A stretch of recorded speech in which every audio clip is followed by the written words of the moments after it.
Kung ikaw ay naghihirap sa inyong anxiety disorder, lagi kayong may mga simptomas, takot lagi dahil sa simptomas ninyo, takot na kayo lumabas ng bahay, hirap na kayo mag-function sa araw-araw, preoccupied kayo, kahit saan, sumakay ng tricycle, mag-commute, mag-bus, mag-jeep, magpunta sa ospital, sumama sa mga outing, apektado na kayo, may isang therapy na ginagamit din dyan. Ano? Kasi ako, I believe, no, because I use cognitive behavioral therapy.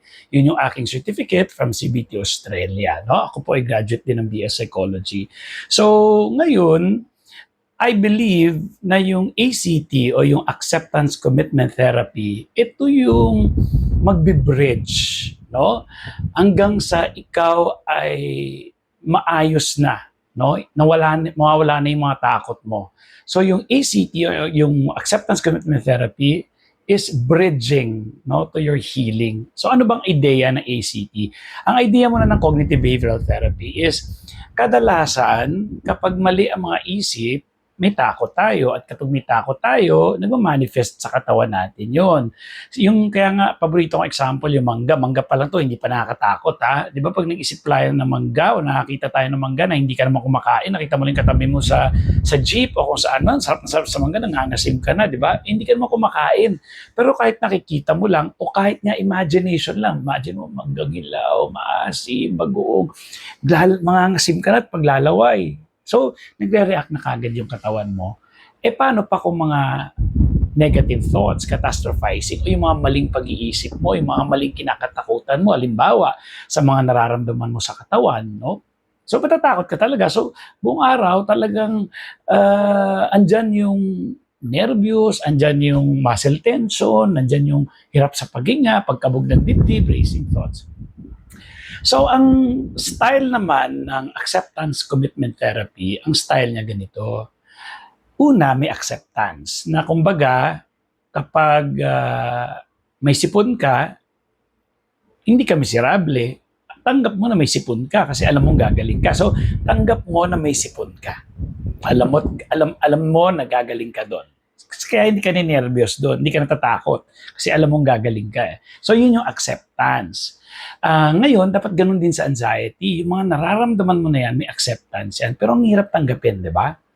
So ngayon, after acceptance, kailangan ng cognitive diffusion. Ibig sabihin ng cognitive diffusion, yung kaalaman tungkol doon sa nararamdaman mo. For example, yung pagkabog ng dibdib mo, yung natatakot ka mabaliw, no? Yung sinasabing natatakot mabaliw, kailangan maunawaan mo yun na hindi mangyayari yun sa taong may anxiety disorder lang, okay?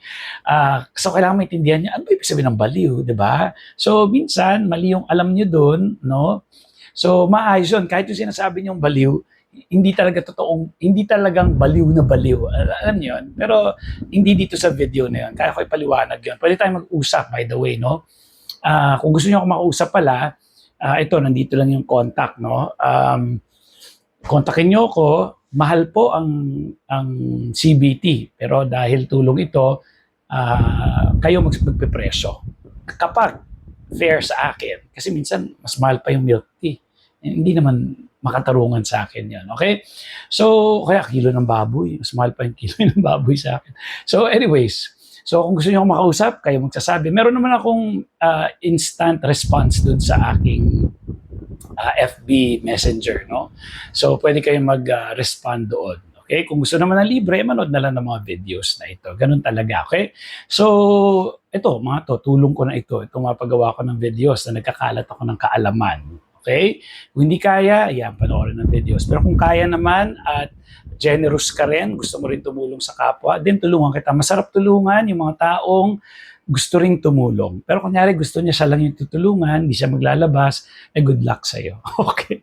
So anyways, punta na tayo sa acceptance commitment. So meron ka ng acceptance, so hindi lang basta-basta dahil na-accept mo na, gagaling ka na. So meron pa ring cognitive diffusion. Yung cognitive diffusion is baguhin natin, lagyan natin ng tamang kaalaman. No? And then, meron ka ng commitment na. Para bang tipong, ano ang buhay mo kahit meron kang discomfort. Halimbawa, may anxiety ka, titigil ka na ba sa mga reunion? Hindi ka na ba mag-outing? Hindi ba importante sa'yo pamilya mo? So, ang commitment mo doon is that, sige na nga, kahit may discomfort ako, pupunta pa rin ako sa birthday ng ate ko o ng kamag-anak ko. Total, ito namang nararamdaman ko, pakiramdam lang to eh.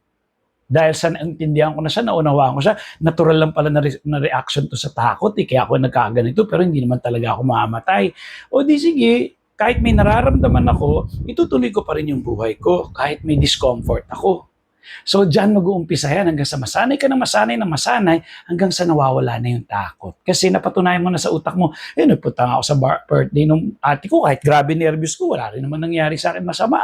Pumunta nga ako dun sa outing ng high school namin, ang sama rin ng pakiramdam ko, grabe talaga, para ako mamamatay. Pero hindi naman ako na-stroke, hindi naman ako na-heart attack, hindi naman ako hinimatay. Nagpunta nga ako dun sa graduation ng anak ko.